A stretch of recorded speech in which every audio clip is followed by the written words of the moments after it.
My name is Jerry Gill. Today is April 1, 2009. I'm visiting with Dr. Charles Martin in his home in Perry, Oklahoma.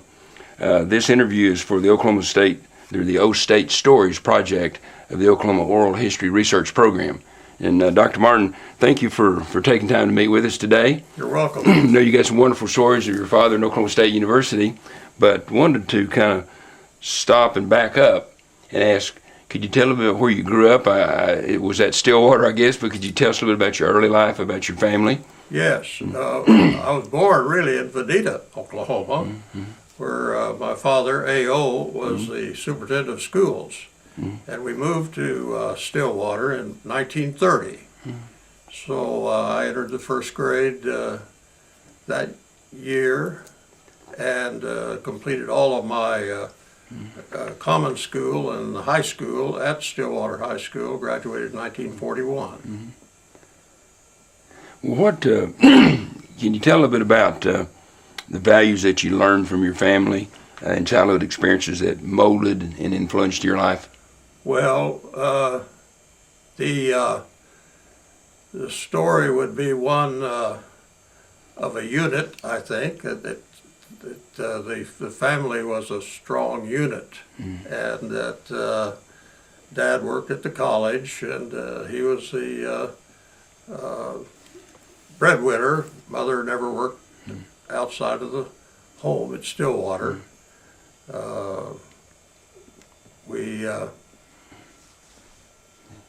grew up during the 30s, which was a hard time, but we didn't seem to suffer any or didn't have any handicap that we knew of, and the family was a religious family. We belonged to the Baptist church, and we went to church together, and we had a good family. Okay. Dr. Martin, you were talking about your mother, and I understood also, though, that you rented out maybe a home next to you. Yes, my mother did have a secondary income, I suppose, because she did take care of many or several college student generations that stayed at our house, and rented out an apartment that was at the garage, and some of the house, extra bedrooms. So she did. My mother supplemented the income that father had. Dr. Martin, what about your siblings, brothers and sisters? Now, you were the oldest, I understand, child? I was the oldest. There were three siblings. My sister, Mary Elizabeth, was born in 1926 at Veneta, and my brother, James, was born in 1927 at Veneta. So all three of us were brought into this world at Veneta, where Dad was superintendent of schools. What, you were living in Stillwater, your dad worked for the college. Was there any college option for you other than Oklahoma A&M / Oklahoma State? Never.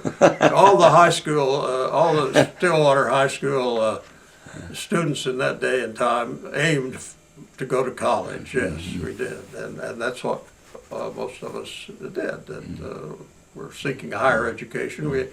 We simply transferred or finished our high school graduation and then enrolled at Oklahoma A&M. It's kind of like the 13th grade, just moved right up. What year did you enroll, Charles, at Oklahoma State? In the fall, September of 1941. That was an interesting fall in the history of yes, the United States. I well remember the first semester. Of course, now I would say that I was not of legal age at that time. I was 17. I turned 18 May the 6th, 1942. And this influenced some of those decisions of service in the Army and so forth. As I look back, I think that the consent wasn't granted, and I joined the enlisted reserve corps as soon as I was 18. Well, so you spent the first year then at A&M / Oklahoma State. Then did you go in the military then after that first year? Or? Yes, well, of course, December 7th, I was going to say changed everything. Yes. And we all began to get the war fever, and ROTC was very important to us, very important. Well, could we maybe pause and just sort of ask a little bit about what you remember about the campus in the fall of 1941? What was it? Well, the first what was it thing, like? my reaction as I began to think back was the enormous size. I looked up the graduating class from Stillwater High School, 159. Can you? That's just a senior class. Now the total student body of the Stillwater High School would be probably 500 or 600. Mm-hmm. Well, let's multiply that by 20, and you can see that a senior in high school going to OSU or going to Oklahoma A&M, mm-hmm.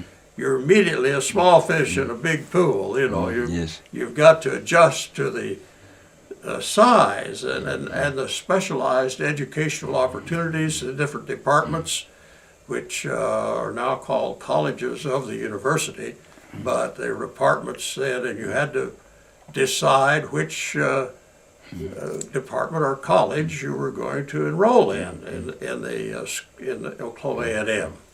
And so the first fork in the road was engineering or arts and science or education, and I chose arts and science. What do you remember where your classes were held? What buildings most your classes were in? Yes, the chemistry building. In selecting a major then, within a major field of study within the department, I chose chemistry, and the chemistry building, I well remember the lab where all the near explosions occur, and we had our lab studies and then our lecture courses too. And Dr. Burroughs was our professor, and he gave the lecture to a group of a couple of hundred freshmen or more. But the lab was very individual. You had to do your lab experiments down in the basement of the chemistry building, which now I believe is the journalism building at OSU. And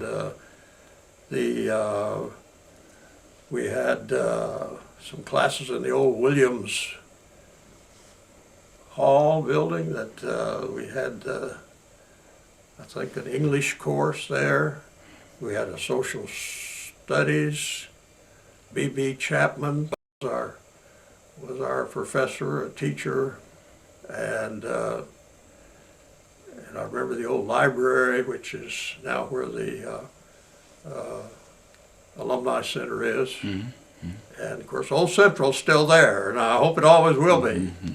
Want it to be there and keep fixing it up till it stays, until it's there forever, you know. We did. Dr. Martin, did you have some favorite places on campus, favorite hangouts?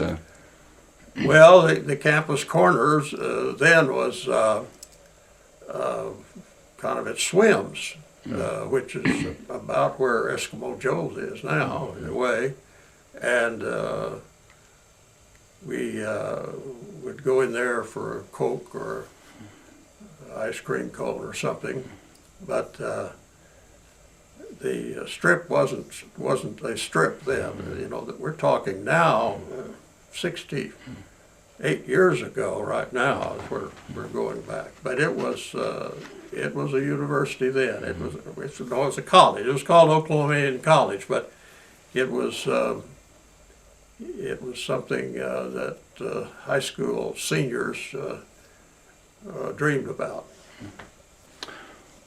What do you remember about some of your professors, ministers? You mentioned B.B. Chapman, who taught Oklahoma history. I remember Colonel Yost was the professor of military science and tactics, and he was a full chicken colonel, we call it, you know, and he was ROTC was required. Every freshman and sophomore had to take ROTC in that day and age. And we had to go get a uniform fit for Captain McDonald out of the west end of the old gymnasium. And So ROTC, considering that considering that war was going on and we just weren't in it yet, everybody was pretty intent on ROTC. And let's see, the chemistry professor, Dr. Burroughs, gave you the social studies, 113 course was B.B. Chapman. Let's see, who were some of the others? I can't think of George Bullock. I wanted to mention George Bullock was the secretary of the Y. He was important to us, and YMCA hut was there. Had a little Y hut on campus? Yeah, Y hut was on campus, wooden frame building, and then they sold sundries and peanuts and gum and so forth, and it was about where the parking lot is on the north end of the student union now. It's about where that was. But and then the big smokestack, the power plant was right there, and that 100-foot tall smokestack. And of course, right across the street south from the power plant was the Oak Legion building. And my freshman year, I carried the Oak Legion paper and got well acquainted with that building two ways. Well, because that's where the Oklahoma A&M College magazine was produced too. And so that's where we worked and helped my father when he was putting out the Oklahoma A&M College magazine. You're talking about working at the old college. Could you tell us a little bit about some of your student organizations, leadership activities you're engaged in? Well, yes, we were happy to be selected for Phi Eta Sigma. That was a definite honor. It's honorary freshman fraternity for scholarship entirely. Scholarship was the whole thing. Phi Eta Sigma. Then I did join an honorary pre-med fraternity, Alpha Pi Mu. I've forgotten who the sponsor was of that. I will remember my own advisor, Dr. Harry Orr. I should mention him as a pre-med advisor. So we were interested in medicine before we ever got in the Army, but never dreamed it would unfold the way it did with the war doing being the thing that developed. You mentioned being a strong Baptist family and attended the Baptist church. Were you ever in Dr. Bennett's Sunday school class? No, I was too young. Too young, okay. I was too young. Although I've heard him once or twice because he had a class he had a class of college students. That's what, college men. And now why wasn't I in it? I'm trying to think real fast, but my thought is that he was I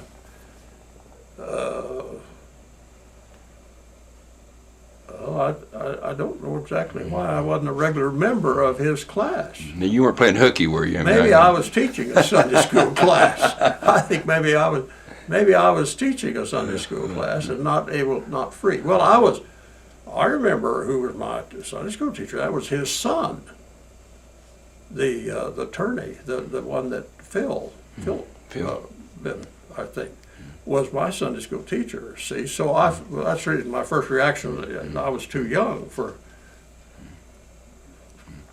It doesn't sound quite right in the sequence of events, but Phil Bennett, he had 3 or 4 sons. I mean, let's see, Henry Jr. I think Tom. He was the obstetrician gynecologist, and Phil Bennett was the attorney, I think. Tom was a twin, of Liberty. Tom and Liberty. Liberty was a girl. So, Henry Bennett was the patron saint of Poland. Did you have a personal relationship with Dr. Bennett? I mean, did you know him through your father maybe more than you would have just as a student? When I saw him.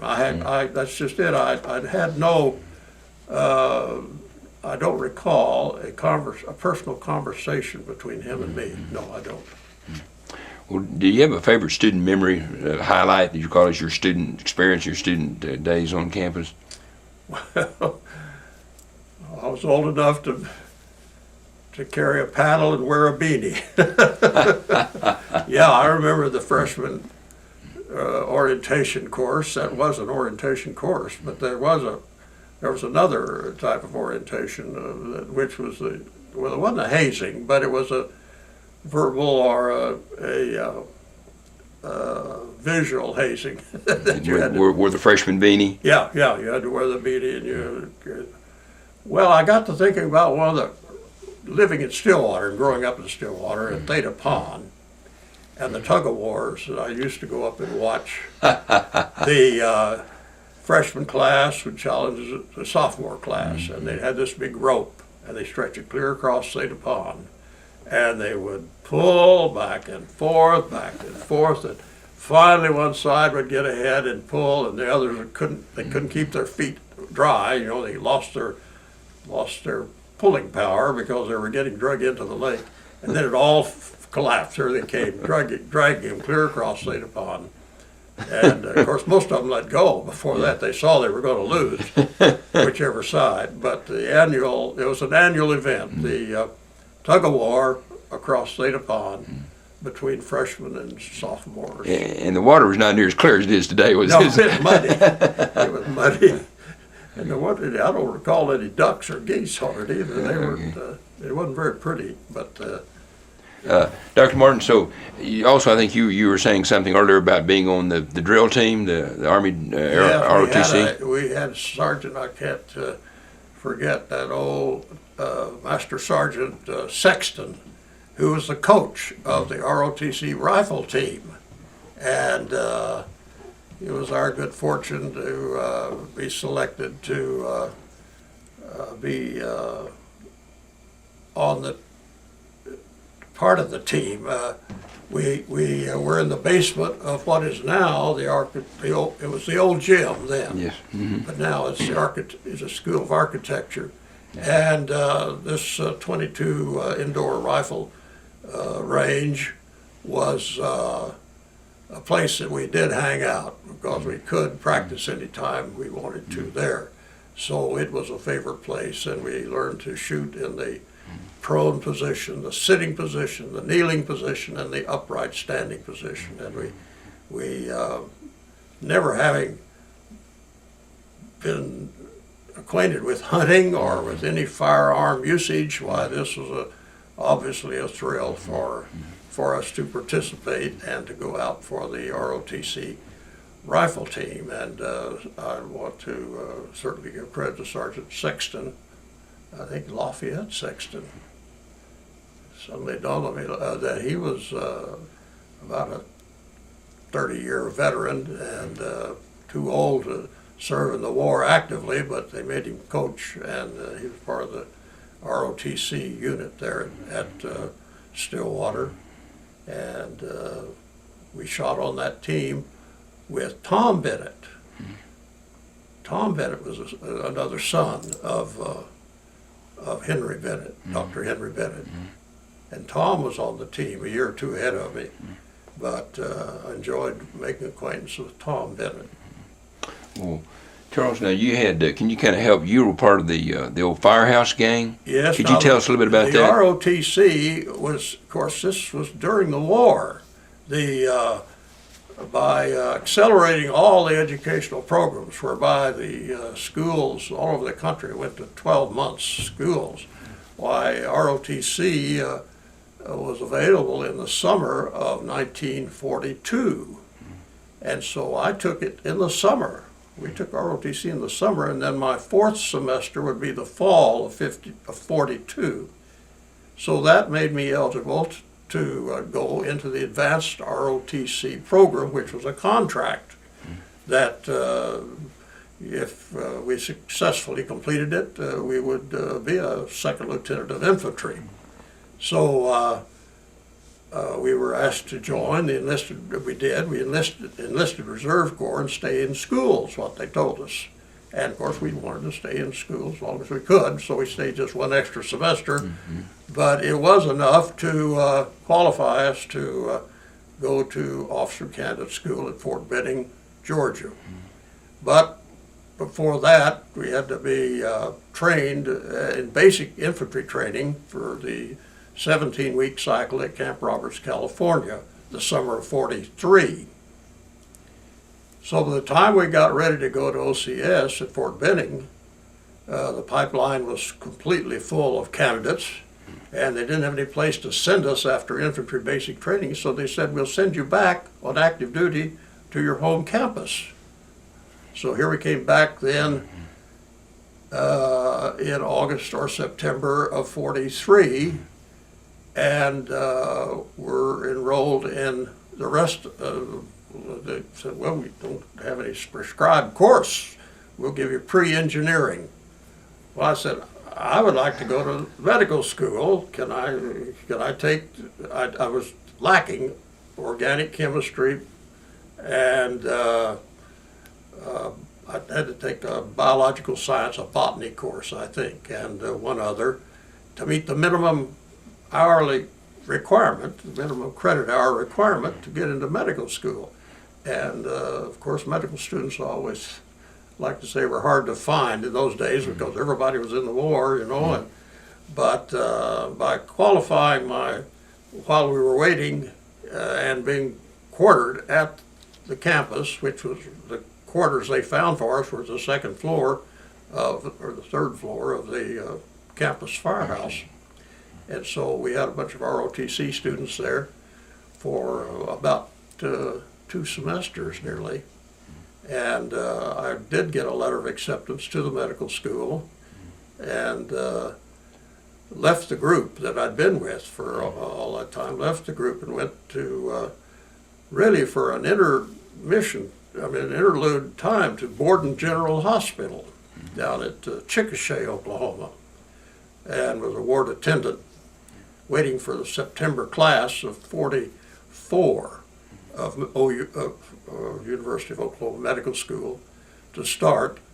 And that's the circuitous route that I took to get into medical school.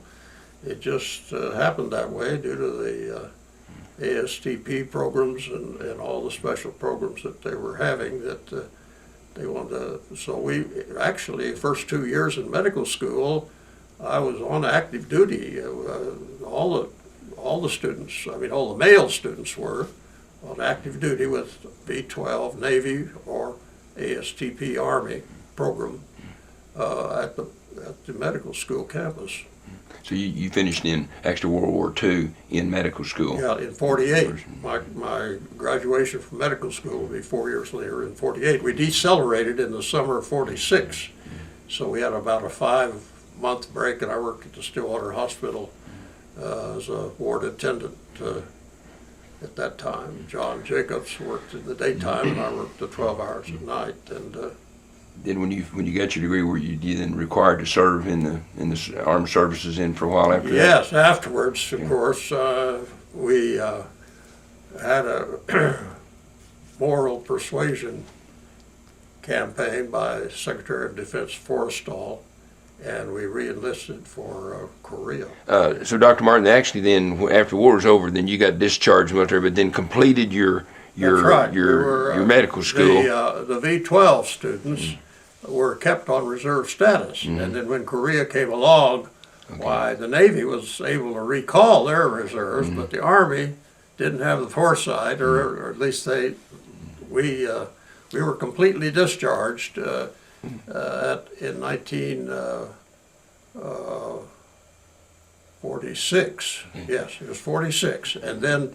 So I completed medical school under the GI Bill and graduated from the medical school in 1948. So then you have about so what happened those 4 years in between? Well, then what happened, I interned at University of Wisconsin General Hospital in Madison, Wisconsin, where I met a school teacher from Saginaw, Michigan, and with a long distance courtship and correspondence, we were engaged to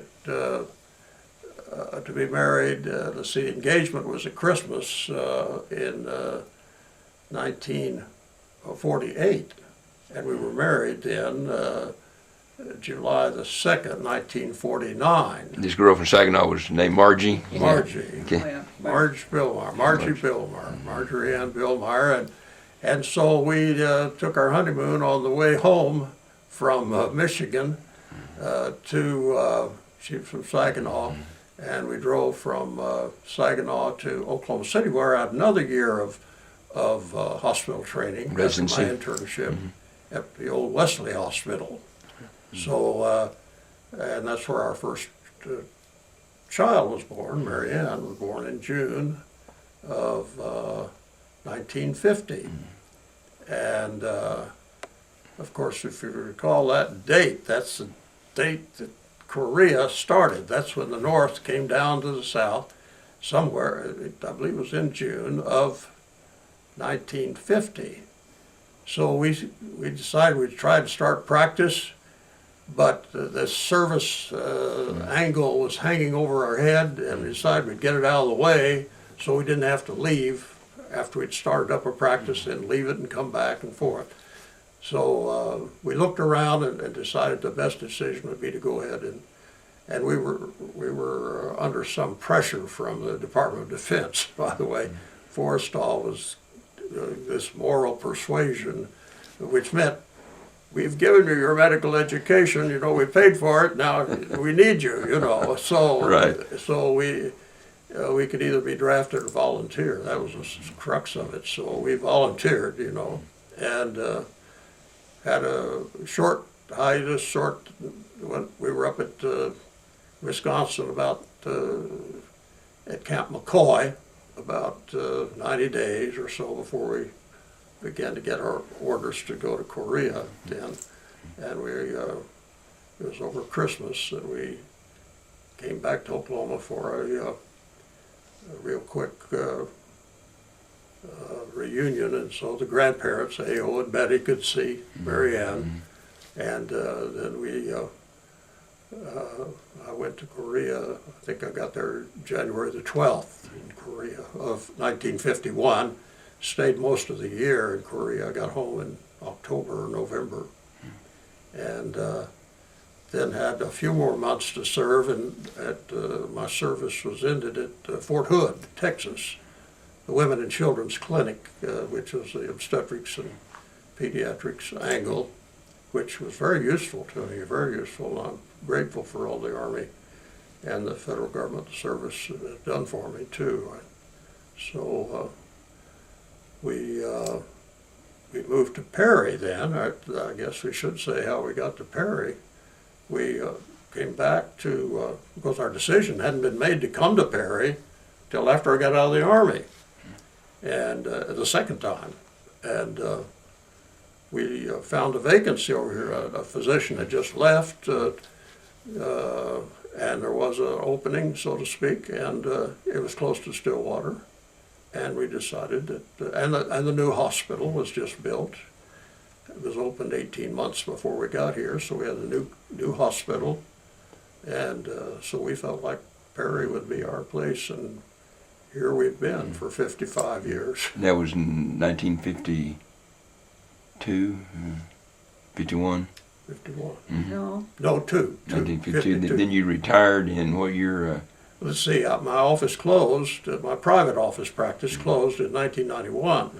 So it was 38 years of active office, medical practice and hospital practice. Then I was still licensed and had 10 more years of medical directorship of the long-term care facility, the nursing homes in Perry. And so if I count the 2 years in the Army, that makes 50 years. Wow. There's a lot of changes in medicine. Yeah, in those 38 yeah. In office work, and then 10 in long-term care, that's 48, and 2 in the Army makes 50 years of licensed practice, licensed medical practice. Can you verify a story for me that I heard? Someone said here recently to me that Dr. Martin was one of the last physicians in this area to do house calls. We made a lot of them. And I suppose that is probably true, that Perry is a rural agricultural town, and we did make a lot of house calls. And I don't know when the last one was, but I would still have made it in the 80s, I think, 1980 something. Well, could you tell us a little bit? I think we said earlier about your family life here, but you raised all your kids. They all grew up here then in Perry. All of our 4 children are Perry High School graduates through the total 12 years right here in Perry. So their names are? Let's see, our oldest was Mary Ann, and then Catherine Elise, and then David Charles, and then Kenneth John. And they're all seem to be doing well and very successful. And of course, I would say this about the medical practice. I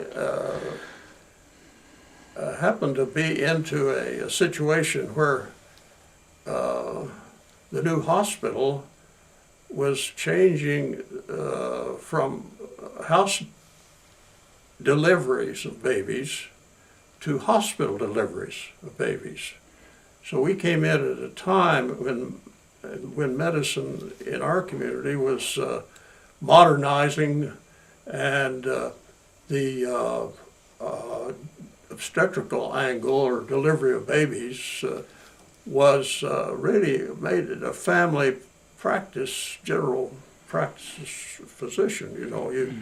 And I'm thinking at the highest point of my professional career would be the delivery of the identical triplet boys, the Clark triplets, in 1964. This was before all the sonograms and the X-ray. We had X-ray, but we could already tell that there was going to be 2. But I'll have to admit that we missed the 3rd. Well, did you mind if we kind of like to sort of maybe turn the discussion to talk about your father, Archie O, or sometimes known as A.O. Martin? A.O. Martin, yes. Can you tell me? Because really, let me confess that I wouldn't be a physician if he hadn't had the inspiration to apply for me. I was in Camp Roberts, California, when he somehow had the foresight to get a conditional letter of acceptance, if I'm not mistaken now. I know that's true. He got a conditional letter if I would meet the minimum requirement. I guess maybe he understood or he knew that we were going to be coming back to Oklahoma A&M for a semester. And I lacked 8 hours or 10 hours of college credits to meet the minimum. The minimums were low then. I think 60 credit hours was all you had to have get to medical. Of course, there were no medical students. I mean, a lot of them were Army, you know, everybody. But the powers, the government felt like they want to keep the medical schools going, you know, and well, the gist of it was I was a pre-med student anyway, and he knew I had that inspiration, I guess. I think maybe that came from my having my appendix out when I was a senior in high school, and Dr. Roberts and Dr. Fry and so forth in Stillwater may have been to an impressionable senior in high school, maybe it made so much difference that I enrolled that fall in, must have been pre-med, because Dr. Harry Orr was a pre-med advisor.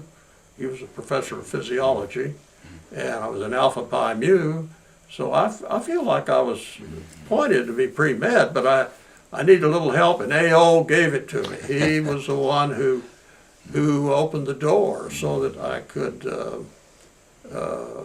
fulfill that dream, and I credit him with being on top of the situation and kind of understanding the dynamics of that age and time that we were in, and how it of course I had to do the work to study. I mean, I did all this. I took the organic chemistry, all the science courses during that quick, brief firehouse gang. I got special permission. They were happy for me to do it, and so it worked out real well. But A.O. Of course, set an awful high standard for himself. He we were reviewing his. He was about 28 years old when he finally got his bachelor's degree at Stillwater. Charles, could I ask you kind of back a little? Where did he grow up? Do you know what community he grew up in? Yes, he grew up in Blaine County, farm family. He had to take a year at a time, and his birth year was 1891, and A.O. Grew up on the farm, and he and his brother alternated. They would help on the farm for a year, then they would go to college for a year. Now we're talking about prior to World War I. It was a typical large farm family? Yes. You have several brothers and sisters? There was Leroy and Esther and Edward Jr. No, not Edward, but Edward Martin. So there was and that's okay, I don't have to remember all of them. 4 or 5. Okay. So your father grew up in Blaine County. Close to what city? Close to Watonga, and had a. And so you're telling the story about as he got older, though he wanted to go to college, but then he and his brother alternated. That's right. That's right. Well, they were great on education. My goodness, they common education, common schools, and then to come to university, they even moved to Stillwater. My grandmother, Martin, that'd be A.O.'s mother, moved to Stillwater so that the family could have access, I think, to Oklahoma A&M. That was, as I remember the story, that was the reason that they moved to 706 Jefferson, which was just kind of across the street from 631 Jefferson, where A.O. built. So A.O.'s father stayed in the farm near Watonga and farmed, and then A.O.'s mother then actually come to Stillwater. Is that correct? I believe that's right. He served in World War I as a Navy, though, so it was interrupted. Okay. That's all right. We're going on. Okay. So what sort of my now A.O., did he graduate from Watonga High School, or did he graduate from high school? Your father?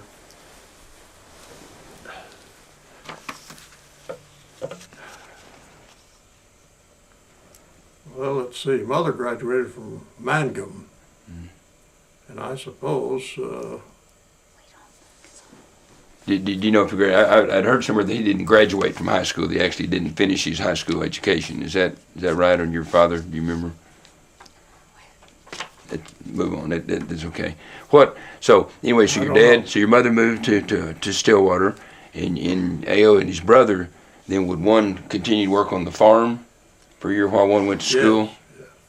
So understood. He grew up in rural Blaine County, close to Watonga. That's right. Went to one of the small 8th grade school. Then after he finished his school, the 8th grade school, then he actually attended, looked like maybe a year or two of normal school, a high school in Watonga, and then he got a teaching certificate to teach what we call grade school, the old rural 1 through 8th grade. Is that right? Okay. That's right. Okay. And then, so he was then kind of, as he was juggling his teaching grade school, then he was also going back and started, it was in 1913, then he first enrolled in the preparatory school at A&M, which was preparing you for college. He really wasn't even entered as a college student. Yeah, okay, that's right. Got it. So then he finished his preparatory training, which I guess was equivalent to getting his high school degree, and then actually started into college courses. Does that make sense? That kind of sequence? Right. It was a I want to say an agrarian revolution. He was a farmer, but he wanted to be educated, and he wanted to get into education, and he taught. He liked teaching, and he was a great teacher all his life. And during this time, sound like I said, then he'd have to interrupt some of his college coursework to go back and maybe work on the farm to help the family. Yeah, get some money. Get some money to go to school, and then he'd come back. And get an education, and then here came World War I. Oh, okay. And he had a period of active duty with the United States Navy, and I understand from my deceased brother, Jamie told me that about some of his physical prowess. I didn't know he was able to climb a rope with his hands like this, 50 feet up or something, you know, like that, and won the contest, see, and he was, I think the picture we have shows him as a shore police. That's an MP. Military police is an army. SP was a shore police, and he served as a gendarme or something, you know, as this shore police to keep the rowdy sailors in line. Pretty tough guy, huh? Yeah, right. He wasn't that type to me at all. But I was surprised to learn that he had some physical prowess that he. Then he graduated in 1919 from Oklahoma A&M. Okay. Let me back up and sort of ask, do you remember he was editor of the Orange and Black, which was preceded the O'Colly, that was the student newspaper. He was editor of the student newspaper. He was a journalist. You know, he was a journalist too. So he was a journalism many major? Editorials. Okay. Many editorials. We have copies of his editorials, and they all plug Oklahoma A&M. You know, Do you remember any other activities that he was, as a student, that he was involved in?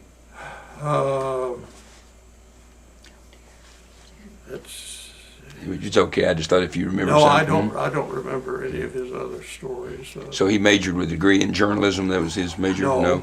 No, it's education. Education. Okay. Education. And then, of course, he went on and got a master's degree from Columbia University. Okay. In New York City. Yes. What year was that? Do you recall? Let's see. I think it was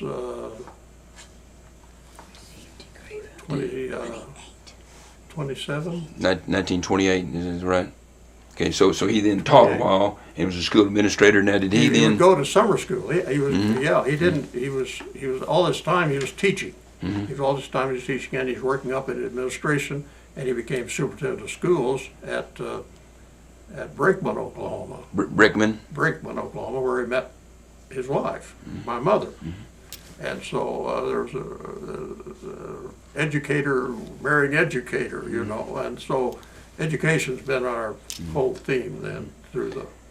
Do you remember some of the school systems that he was in? I guess he was at last at Veneta before he come to Stillwater, right. But where was he before? Do you recall? Brickman.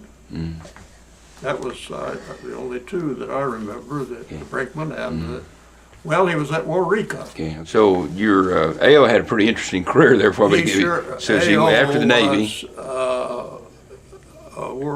not a world traveler, but for that day and age and the cars that they had to cover the state of Oklahoma from the short grass country of Greer County and Mangum, Oklahoma, to go up to Veneta, which is clear up in Craig County, clear in the northeastern, the green country, the wet part of the country, was a tremendous change. So then he was, and also even before that, of course, he traveled to Europe. I mean, and around the world in the Navy. Now he was. We talked about him being but anyway, he did not get out of the country. Okay, didn't get out of the country. No. But anyway, but he was a tough guy, and he also was in boxing. I understand. That's we didn't right. talk about that. That's right. So he was a boxer. Physically fit, I think, and of course he survived until he was 85. So he was physically fit. Played a lot of golf. And I think he enjoyed life. Okay. So he then kind of tracing we'd had some previous conversations off camera, but if I can kind of repeat it, when he went to Brinkman, Brinkman, Mangum County, or close to Mangum there, in Greer County, and he taught there. Then after that he went to Walters as principals. Walters as principal. And was there maybe a couple years. So then he went to Veneta, which you were alluding to earlier, in the northeast part, and he was principal of Veneta. And then a couple years later, you become superintendent of Veneta. Just 1 year. 1 year, okay. He was coming into. He knew that he would. I think the agreement already was that he was going to become superintendent. From what I read. And then while he was there, now I also understand when he was at Brinkman and Walters, he was for about 3 or 4 summers. He helped with the faculty, kind of part-time faculty at Southwestern. Yes, at he Weatherford. was interested in higher education. He was interested, despite these common or the lower education, the high school and so forth. Why he was he was already getting some summertime teaching positions in university level or college level work. Then when he was at Veneta, I understand he had 1 year at Northeastern there Yes, in at Tahlequah that he taught in summer and faculty. 3 or 4 at Southwestern at Weatherford, summertime teaching positions. And then I guess we should mention, so in 1929 there, I think he was on the summer faculty at A&M, at Oklahoma That's State. right, that's right. And then in between here, now somehow in the midst of all of this, he worked on his master's degree at the University of Columbia in New York. Is that right. correct? That's And right. Got his master's in 1920. How did he do all that? That's been an amazing guy. I think really the train schedules saved the day. Really, it's what. Now, 1 year I think I was as an infant made the trip, but he was 3 or 4 summers, of course, to get a master's degree, and I think that he took the train, and mother raised children at home. So did you know some of the story, Dr. Martin, about how he got his position as secretary of the former Student Association? I guess it was 1930, That's if I right. recall. Do you know a little bit about how that come about? Did he ever share that No, with I you? was 6 years old, and to me, it was just a change to a different town, And in later years, I've wondered how what the connection was, what the selection process was, where he became the alumni secretary.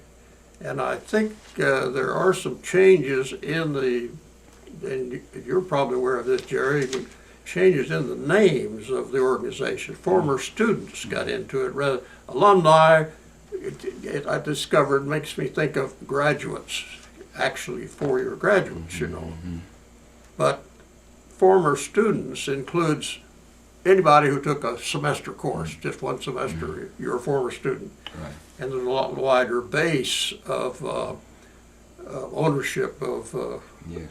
college work if you're a former student rather than just an alumni. And I think you're right, Charles. As I recall, it was the Oklahoma A&M or OAMC Alumni Association through the 20s. Yes. And then I think when your father took over in the 30s, then they changed the name to Former Student Association. Yes, to widen the base. Yes. Yeah, to widen the base and to make Oklahoma A&M land grant college of the West. Well, Dr. Martin, your father, now he was very close to Dr. Bennett, I understand. Yes, and they Dr. were. Bennett was very highly valued the Alumni Association. Do you recall any of their relationship? Well, several. I remember the organization of the Red Rose. Now that was I don't know exactly what it was a loosely knit organization of educators. I think you had to qualify by being in education, but it seemed to be a fun organization too. Grand old man, and all that. And I don't know the details of that, but I do know that Dad enjoyed it a lot, and that he and Dr. Bennett were in it together with much of the faculty of Oklahoma A&M. And then another relationship between Dr. Bennett and AO was at the church too, of course. I think the Baptist church meant a lot to both of them. I mean, it was a common meeting place. So I don't remember any stories of Dad's that told just what the selection process of, but he was visible on the scene in higher education. Yes. By being at these colleges at Southwestern, at Weatherford, and at Northeastern at Tahlequah. He was visible on the scene, and he was an Oklahoma A&M graduate.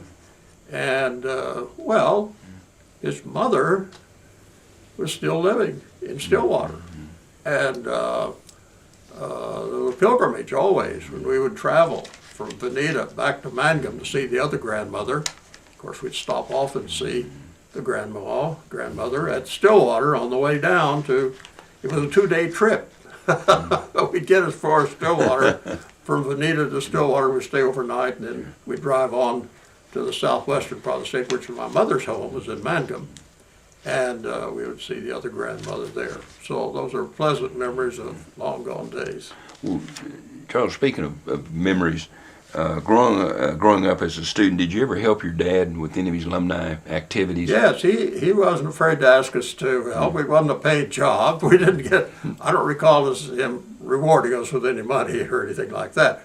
But we were able to help him, and I fondly remember the wrapping of the Oklahoma A&M College magazine for mailing. And my mother, I think I've related this to you before, Jerry, she made the paste or the glue that we used to on the wrapper to these wrappers were had an address on them, and you had to roll the magazine and wrap it just right and hold it for a little while so the glue would stick, and then put it over in the mail bag. But yes, and this was principally up in the old OOHRP building, which was just across the street south from the power plant, the old power plant. And of course, this in my freshman year in college was where I would show up to get the big printing press in there. The Oak Legion was printed right there. And so this was where I'd show up at 4 or 5 in the morning to get my papers to deliver the Oak Legion that day. This was my freshman year in college. Did you ever help with class reunions, homecoming activities, any of those things? No, I don't recall. No, I don't recall any participation with him on any of that activity. Do you recall about your father's alumni, responsibilities, Alumni Association responsibilities and activities? Well, yes, he had a deep desire and repeated. I do recall just being in high school and junior high, repeated campaigns to make the Oklahoma A&M College independent of political influence. That was a crusading effort that he was in, and I recall several defeats before it finally passed to have its own board of regents, And yes, I do recall and to his campaign for the student union building, that all the efforts that, and he was a leader in the effort to develop a student union building. Did you recall if saving Old Central was a key burning issue with the alumni at that time? Did you ever talk about that? Saving Old Central. They were talking about razzing it. Yes. Yes. That came after he'd moved his office out to the student union, though, I think. There have been several efforts to save Old Central. Yes. And the repeated effort to be sure not let Old Central fall apart, What is sort of my understanding, you can kind of help me here a little bit, is that Dr. Bennett felt strongly about saving Old Central, and your father's office was in. That's right. So actually now, but it wasn't before that, was it? I mean, Dr. Bennett wanted to have moved the alumni or the former student association offices into Old Central and to save the building. Is that correct in your memory of it? I suspect that, but I'm not sure that I remember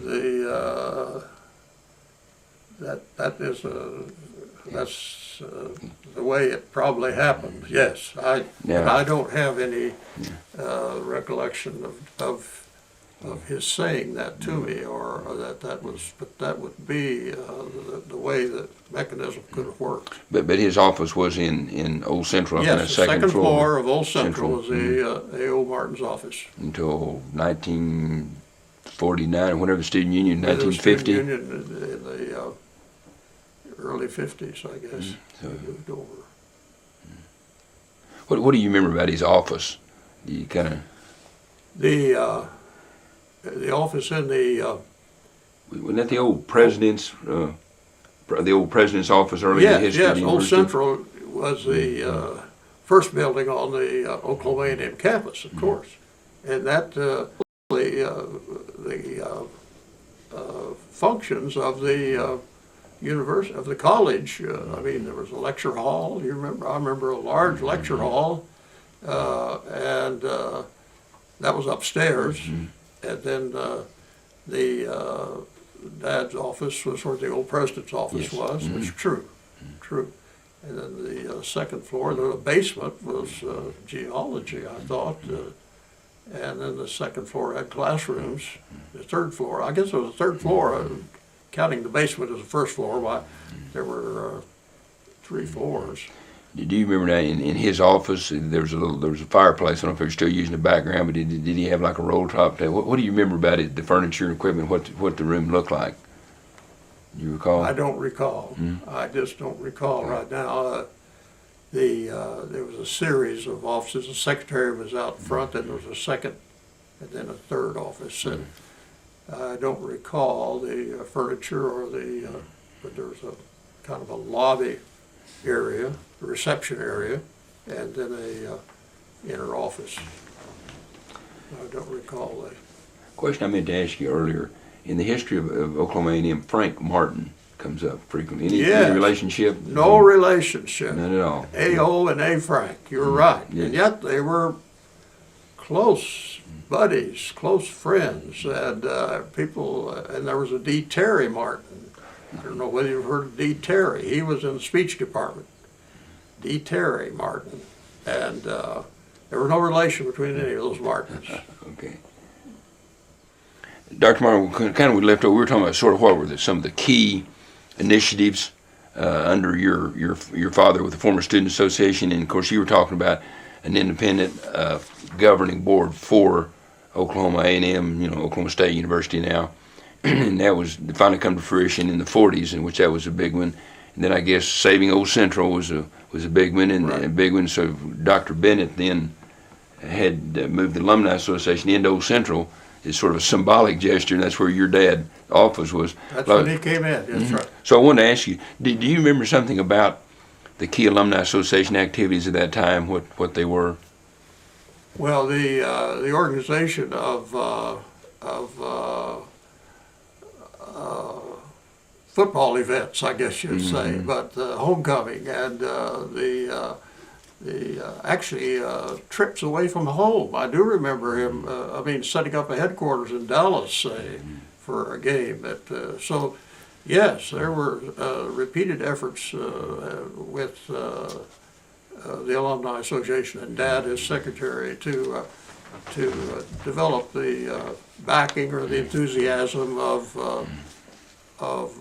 graduates within that area to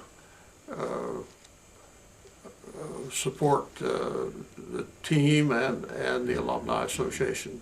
So yes, there were efforts closely related to the student body all the time. He did pursue efforts to stabilize the administration of the college too. I mean, I can remember. I now remember how he would say the negative votes sank us, or the negative votes. If you didn't vote for it, you were against it. You were counted against it, and repeated statewide votes on ballots on elections of trying to develop a independent board of regents for Oklahoma A&M. Finally successful, but I bet there were 4 or 5 tries before it ever succeeded. Now, also, I understand is clubs. County clubs were important at that time. They really was expanding. Like in Payne County and in Tulsa County, Oklahoma County. Regional organizations support groups of clubs actually called the alumni clubs.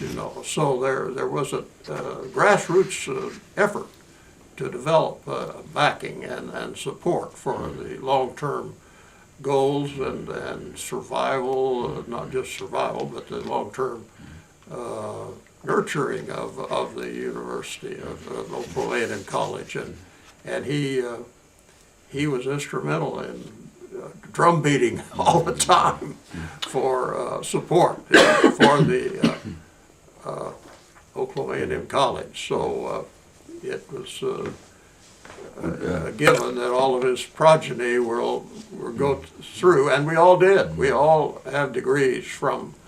We all had degrees from Oklahoma A&M College, so we're as children of his. And he had a degree, and so we were all counted as strong alumni supporters. Well, Dr. Martin, you remember that class reunions were pretty important. Do you remember, as part of class reunions, some of the early graduates? Did you ever meet Jesse Thatcher, Bost, or some of the early graduates of Oklahoma A&M? I do not remember actually shaking hands or talking to them. No, I don't remember the original classes. Those earlier. I don't. He didn't involve us, or I didn't take the effort to meet them. So no, I have no independent recollection. Did you remember? They had of course, the annual meeting of the Alumni Association was a big event, and then they had the board meetings. Yes. Do you remember any of the early leaders, presidents of the association, for example, like Mr. Drummond, who Drummond Hall was named after? Well, yes, and we had one locally here in Perry. Glenn Yon was a. I want to be sure and credit Glenn. He was. My story with Glenn was that when I first came to Perry, I got a few placard football schedules and started spreading around town, and Glenn Yon said that was his job. He was the local head Aggie in this town, and so I kind of backed off a little after that, and Glenn Yon was always the #1 Aggie in Perry, America. Well, do you recall having heard a conversation at the time or later after you retired, how your father felt about the role and importance of alumni in the university and the role of the former student association? Did he ever visit with you about that? He didn't mention T. Boone Pickens, but obviously A.O. Felt very strongly about loyalty to your education wasn't given to you without a reason, that you were expected to pay back. And I don't recall any,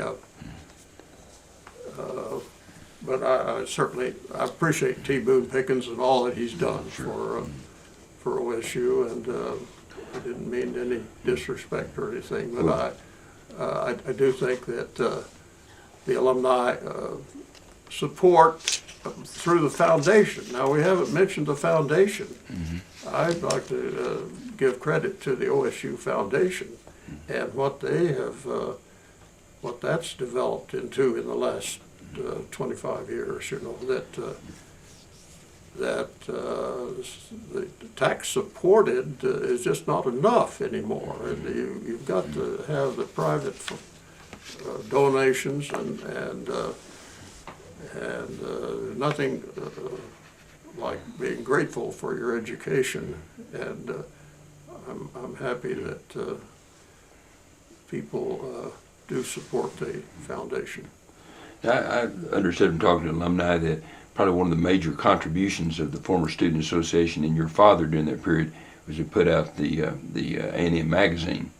And I guess he had a regular column that he wrote in the magazine. And could you remember, because you were talking about helping mail out with we mailed those out, but he was the editor. And he was everything in it. He didn't print it, I guess. They printed it at the Ocala office. But anyway, after that, he was the editor, and his multiple editorials ad infinitum supporting the different efforts of the higher board, the permanent board of regents and the issues of the student union and all the important educational issues. He had the long view and had the ability to write well, and wrote always in support of Oklahoma A&M College. And understood that Dr. Bennett was very supportive of the Alumni Magazine, gave some financial support to it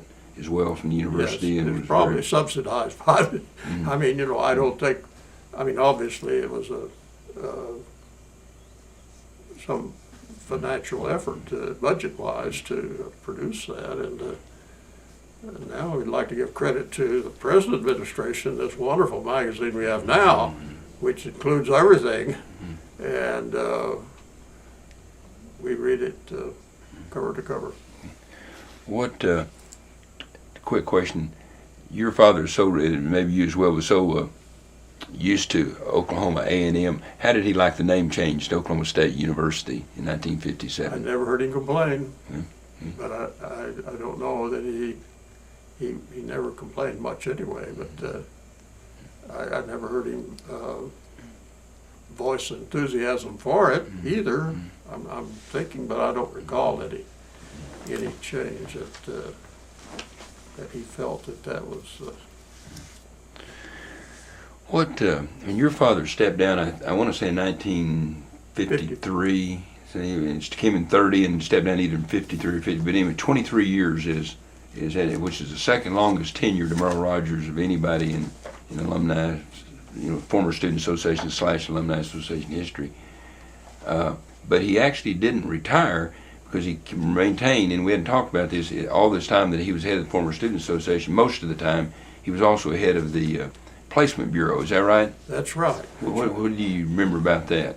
Well, this was an auxiliary function in a way, and most important because it was his love of education and to help the school systems and superintendents of Oklahoma to find adequately trained, certified teachers within the subject field that they needed. So yes, that created maybe more traffic in his office, I'm going to say, than the alumni business in a way. But I imagine it was 50-50. It was a tremendous effort that they kept track of graduates in education, particularly teachers. Well, for a long time, that was, as I understand it, was kind of a role of the former student association, and it became so large that it was created as a separate, and he really was doing two jobs. He was wearing two hats. Yes. He was the secretary of the alumni, and he was the director of the placement bureau. So he had two heavy jobs. So when he retired, when he stepped down from former student association, then he stayed another 2 or 3 years or so as head of the placement bureau. Is that right? That's right. His successor, Merle Rogers, did not do the placement bureau, and Dad continued to do that for several years after he stepped down as the alumni secretary. You recall what year he did retire from? My thinking was 55. 55. So he stayed on a couple years. Then is director of the placement bureau. 1955 is he passed away in 76, so it was about 21 years later. And I think since he was born in 1891, he probably retired at age 65. I think that's kind of mandatory maybe, and that maybe his 65th birthday would have been 1956. So it may have been 55 or 56 that he was retired completely, I would say. Do you recall what his relationship, you mentioned Merle Rogers who replaced him, and do you remember what his relationship with Merle was? Very close, very close. They were, in fact, they were in the same office. I mean, I think they moved the placement bureau to the student union too, of course. And so I think that they were very close, and it was a wonderful relationship. What, can you tell a little bit about what your dad did after he retired? Played golf. He played golf. He played golf. He played golf. He could beat me. I never played golf. I tried once or twice, and he always beat me, so I just gave it up. Oh, mercy. But he grew a garden. He liked to garden. I guess he still had the farmer in him, and playing golf and gardening and church work and Rotary? Rotary, Active yes, Rotary. yes. He was a longtime member of Rotary Club and of Stillwater, and he wasn't much on travel. I don't think he took a lot of long trips anywhere. He was back to the American Legion, I understand, as well. Yeah, he was in the American Legion, was post commander of the post at Stillwater, and he was a Mason, and he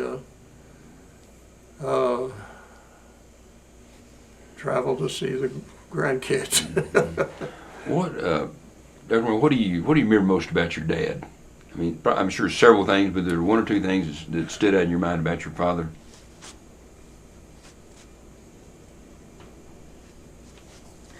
Authentic, authentic, honest. He wasn't emotional. I mean, in the sense of expressing a lot of personal love to that degree, of whatever you want to say. But he was hardworking, doubly hardworking. And he was a Christian, he was a religious person, and he was a faithful church member and church worker and a deacon in the church, Baptist church, and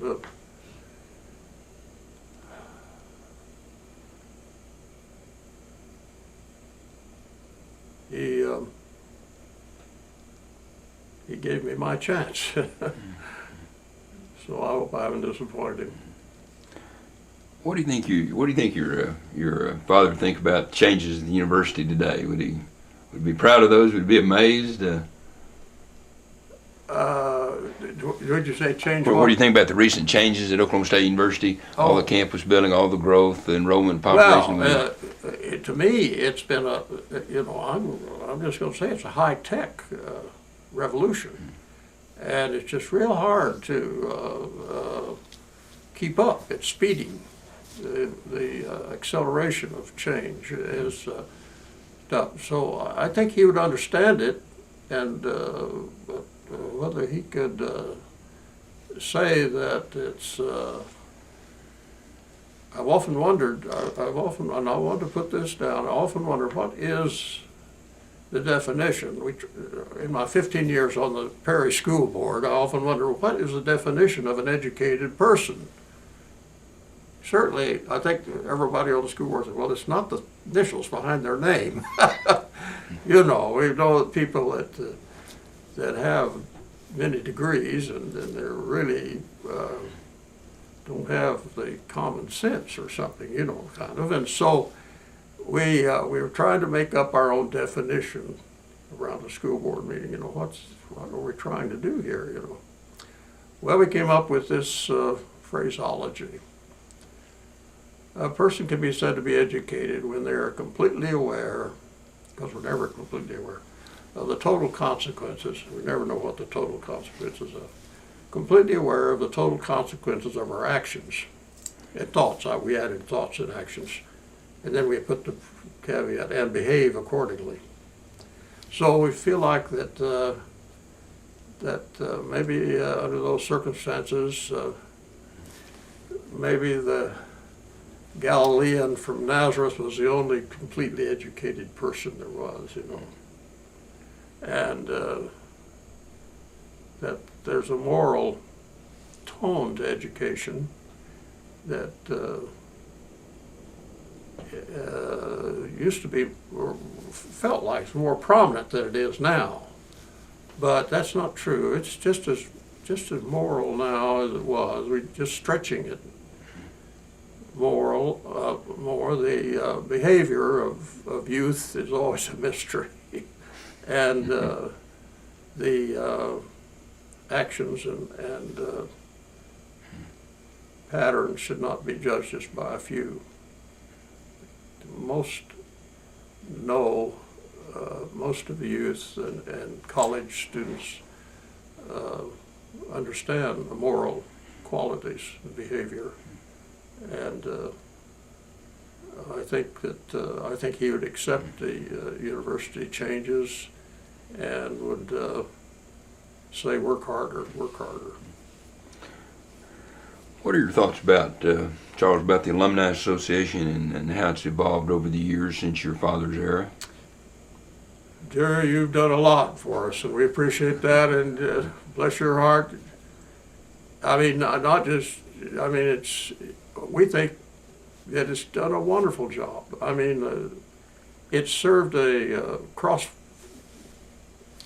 intersection for faculty, for students, for alumni. The construction of the new ConocoPhillips alumni building is a masterpiece. Very nice. I mean, it'll be there from now on, and I think it's evolved into parallel interests just as strong to the foundation. And as I understand it now, Jerry, we're in the midst of, we should have a foundation for just the alumni. Are we into that? Yes. Yes, we should have we're getting because the dream has grown so big that we have to have, we can't just budget it in the university budget. We've got to have financial resources and support from all alumni. And we need to, I think that's a wonderful step, and I know Dad would be proud of that, and that he would say amen to the way it's evolved and the way it's going. I haven't gotten closely acquainted with the new director or the new secretary yet, but we think that it's a perpetuating model, and I guess we have looked at other universities and seen how they do it too, and so, but I think we're on the right track. In other words, I'm sure Dad would say that. Sort of an opinion, but once you think about this, and your father was so important to this university over the 23 years in his role as, particularly as secretary of the former Student Association, but also the Placement Bureau and in many other ways. How do you think your father would have wanted people to remember him in his era? I mean, how would he want to have been, people to remember A.O. Martin?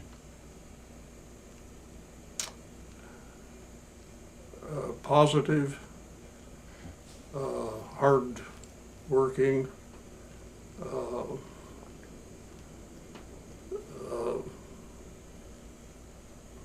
leader in the growth of education. He seemed to be, to me, to be satisfied with his efforts. I thought he was never openly critical or any, I can't remember being negative about anything about Oklahoma A&M. So he was a, well, I don't like to use him. He wouldn't like to be called a shaker and a mover, probably, but he was, he didn't want to be overly prominent. No, but he wanted his shoulder to always be at the wheel, pushing, and